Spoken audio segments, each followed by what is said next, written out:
All right, welcome to Defeating Adventism number 22. And in the previous video, which was not Defeating Adventism, it was Mormonism, I promised that Adventists that you would be next in the racism series that's going to be continuing even after this one. After this, I expect I'll do another video on the racism of Seventh-day Adventism. But we're going to start here and now. Here's what we're going to look at in this video. We're going to actually do a very sad account of a woman who passed away in the 1940s. So we're going to go back in history and do that. So before we launch off into that, I'm going to tell you what we're going to be examining. We're going to be examining first the account here in this book, Light Bearers to Freedom, Light Bearers to the Remnant. It says it's a college textbook, 1979. This is all going to be really important later on because I'm probably going to mention it again. We're going to look at a Spectre magazine issue that I have electronically. We're also going to, I'm going to make reference to a video from the Black SDA history that's on YouTube. I'll give you a link to that. You'll see that.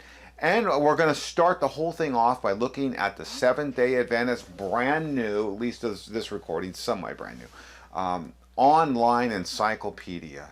So let's begin here, begin now with this, I think, most solemn and sad account in Adventism history.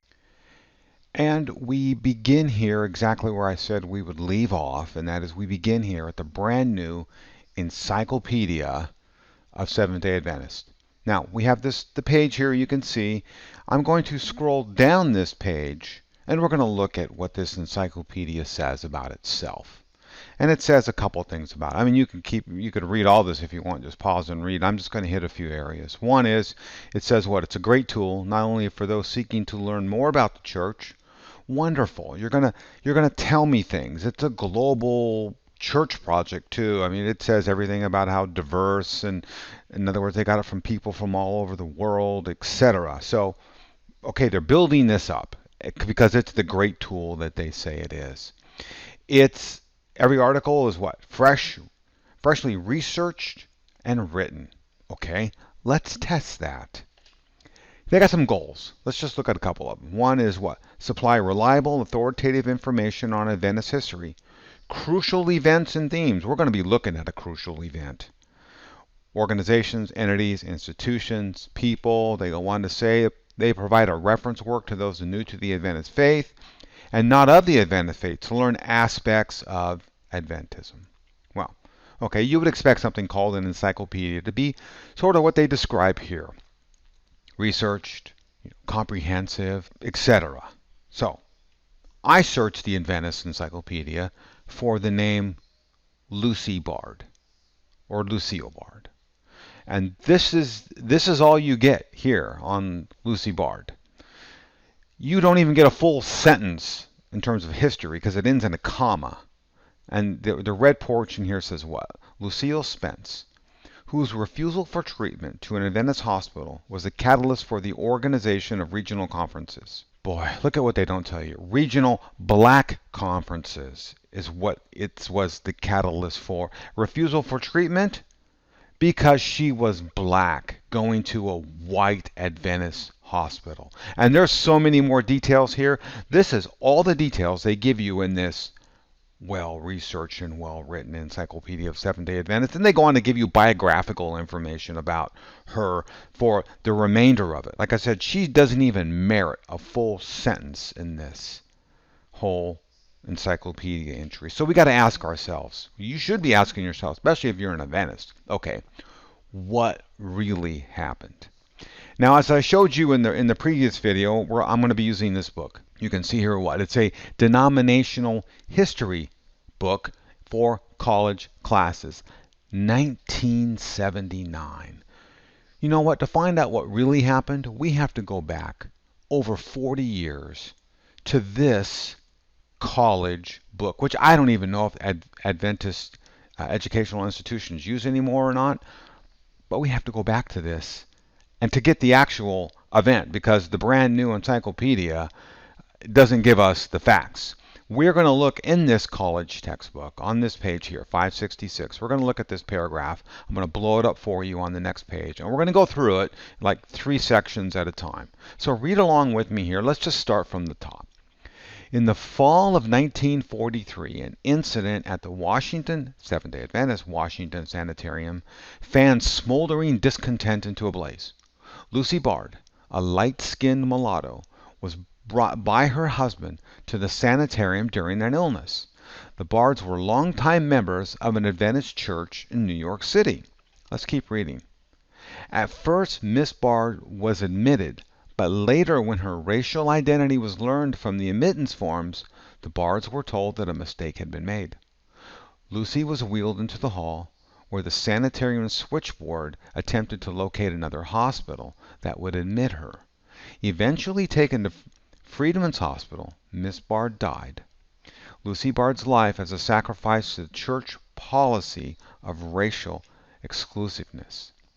An effort by W.G. Turner, Vice President in North America, to diffuse the situation through the Sabbath sermon on 1 Peter 4:12. He did the Sabbath sermon, "Beloved, think it not strange concerning the fiery trial, which is to try you as though some strange thing happened to you." He preached this to them, only made matters worse. After the close of the Sabbath, October 16, 1943, a group of Ephesus laymen met and organized the National Association for the Advancement of Worldwide Work Among Colored Seventh-day Adventists, and they went on and do this. You know what the point is? It's this here. If you're black, you are not allowed to be admitted into the all-white Seventh-day Adventist sanitariums. Because you talk about intense racial segregation, boy, welcome to Seventh-day Adventism. Now, the previous video to this one was on the racism in Mormonism. Well, the racism here in Seventh-day Adventism is not quite as bad as it is in Mormonism, but it's bad. And this old-fashioned sign here, "No colored allowed," as far as I know, it wasn't on the door of the sanitarium, but boy, it was in everybody's hearts at the sanitarium. Just to give you a little look back in history, here's a picture of that sanitarium taken, they said, circa 1918, 1928. I'd venture to say that there's a good probably 20% of the people that you see in this picture here were there when Lucy Bard showed up in the 1940s at the sanitarium. So these next 6 slides, and there's going to be copies of actual letters from a number of key people, come from this video, which and you can see here, you can see here on the bottom, it's a YouTube video, a Black SDA history, and there's the link to it. The people behind this did and they're all faithful Seventh-day Adventists, did an excellent job. Now, that usually does not happen in all the false religions I study. When you have a controversy like this, facts get erased, reinvented, covered up, hidden, etc. And well, they do. Just read the Adventist Encyclopedia. So far, you already know more from this 40-year-old college textbook than the Adventist Encyclopedia is telling you. But the gentleman behind this video, I thought, did an outstanding job of telling the truth. I did a lot of research on this video before I put it here, and that's why I'm able to make that statement. He told the truth. And for Seventh-day Adventists to tell the truth about something that is not so flattering, kudos to him, because that's what he did. Now, my other question is, why are you still an Adventist? But anyway, let's look at the next 6 slides. What we have here, now you know the account, right? Lucy Bard went to the sanitarium, Washington, D.C., and they said, uh-oh, you're black. We can't admit you because it's a white sanitarium. Now, what we have here is a letter by, and you see a picture here. This is Lucy Bard's husband. And at the bottom, you can see it's signed by James Bard. So this is Lucy's husband. He sent it to Elder G.H. Peters, Secretary of the North American Colored Department.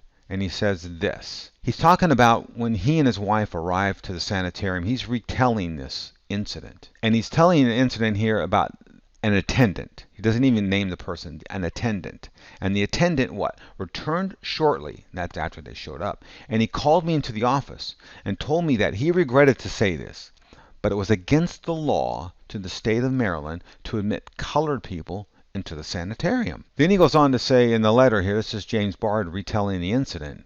He says, I, of course, was stunned, for my wife had been looking forward with much anticipation to going to this particular sanitarium because she felt that she would be among her people. No kidding. An Adventist going to an Adventist sanitarium is to be with her people. Now, you would think that's what would happen. But here's the story. Now, look at the top of this here. I want you to remember this account, because you're going to read a conflicting version later from a leader in the Adventist church.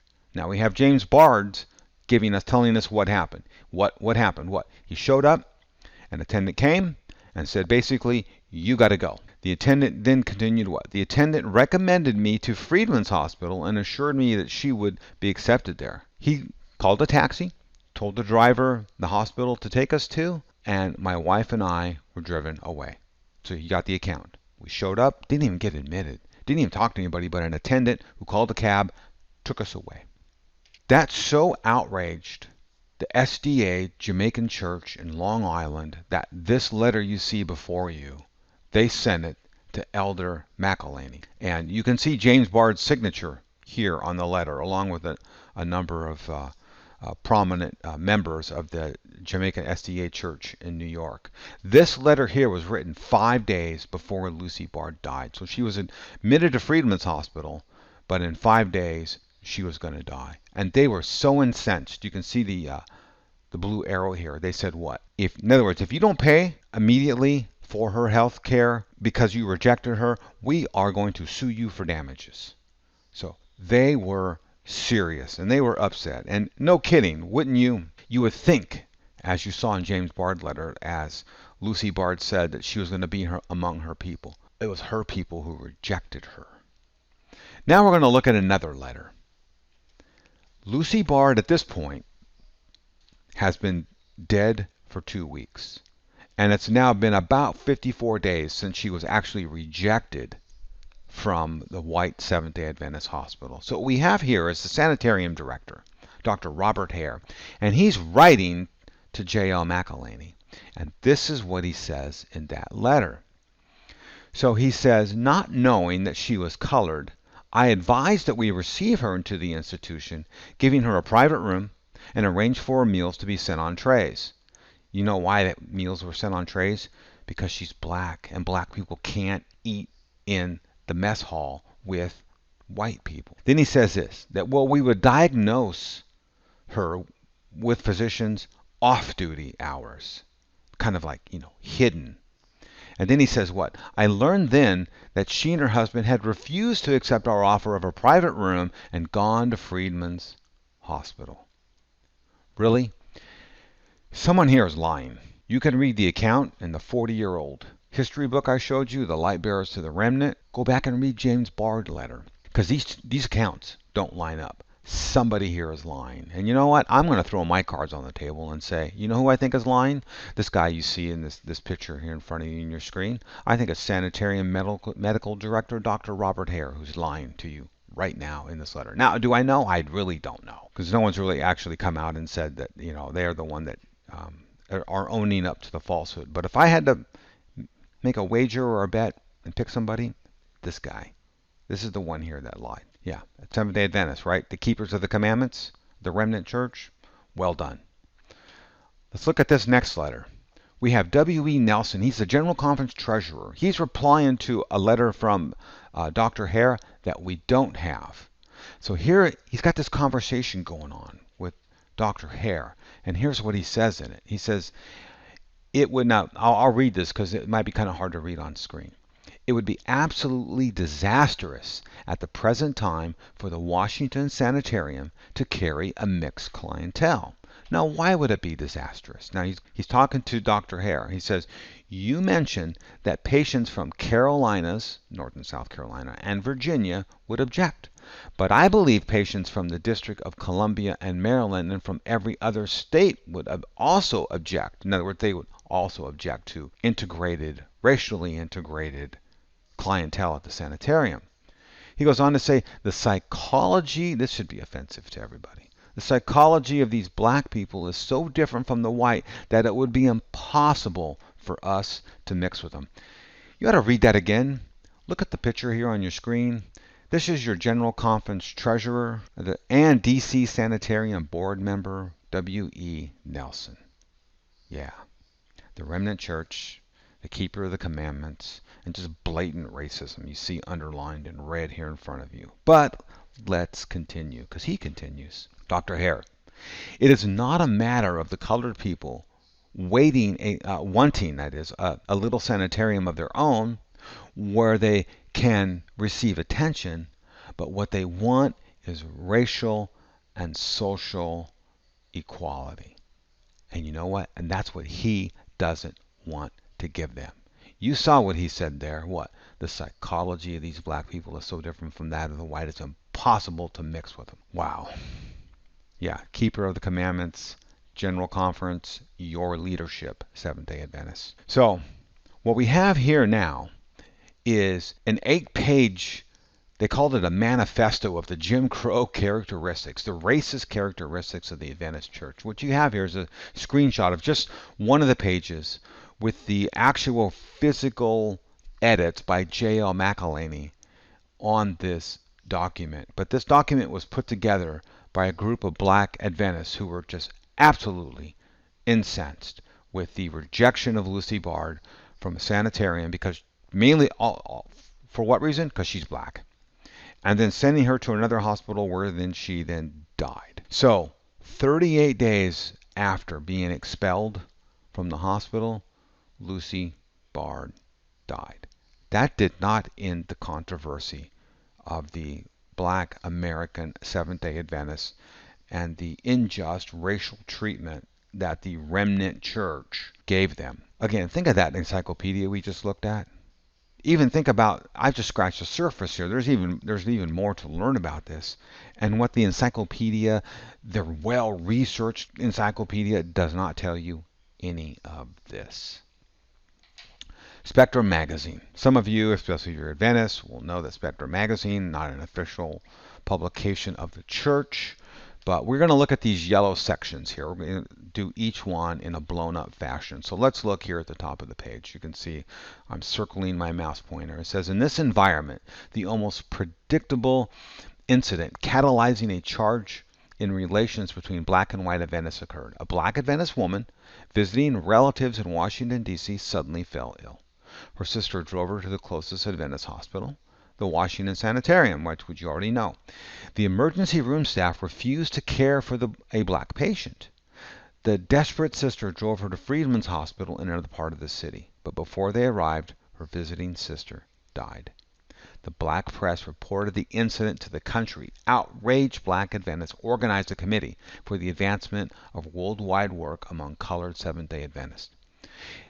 Just read this account in this section right here, and go back to that account by the sanitarium medical director about, oh look, we're going to give you a private room, doctor's going to see you off limits, we'll give you your food in trays because you can't eat with the white people in the room, but oh, you refuse that.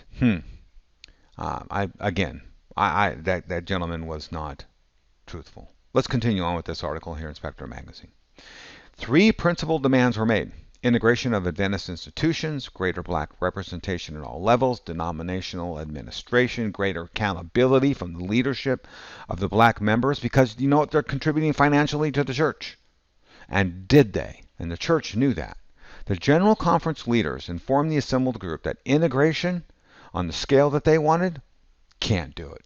Impossible. Instead, McElhaney proposed meeting an old demand, a 1929 demand by J.K. Humphrey, to create black conferences. So now if you ever wonder why you got black conferences, it's because Seventh-day Adventists, their racist activities at the sanitarium hospital to Lucille Bard created such a divide, and they saw as an act of, I don't know, whatever you want to call it, but to try to soften their racism, they consent to black conferences. Because they said what? They go on to say integration was unattainable, but there could be increased self-determination by the black clergy. The 1944 Spring Council, GC that is, met immediately afterwards. They approved black conferences. They voted to elevate the Oakwood to a senior, they upped it to a senior college status, appointed a Mr. Lewis H. Reynolds to be the first black editor of The Message. Now they got their own magazine. They got their own segregated college. They got their own segregated magazine. They got their own segregated conferences. Blacks were just segregated, period, in the Seventh-day Adventist church. And you know what? It wasn't like that everywhere in the United States at that time. Yeah, sure, there were other denominations that were segregated, but not everyone was. So what we have here now, I think is just, this is so sad. Here's Miss Lucy Bard in the middle here with friends and family. Let's end it right here. She died October 30th, 1943. You know what I always say to Adventists on my YouTube comments? Seventh-day Adventists love to tell me, as I've already said in the video a number of times, oh, we're the ones who keep the commandments. Well, you know what Seventh-day Adventists don't ever really realize is that Jesus has commandments, and many more than 10, and that are not the 10 commandments but go beyond the 10 commandments. You know what?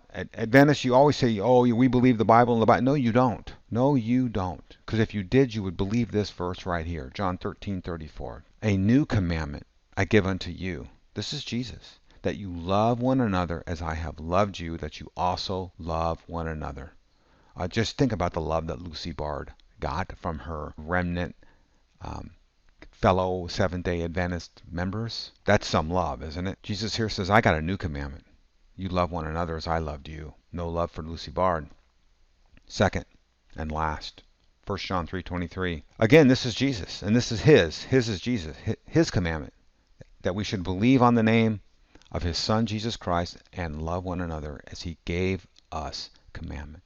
Seventh-day Adventists, your leadership absolutely failed the Holy Scriptures in the book of John and the book of 1 John, because you don't even realize that Jesus has commandments. And Jesus told us, here's 2 of his commandments, to love one another. And Lucy didn't get that.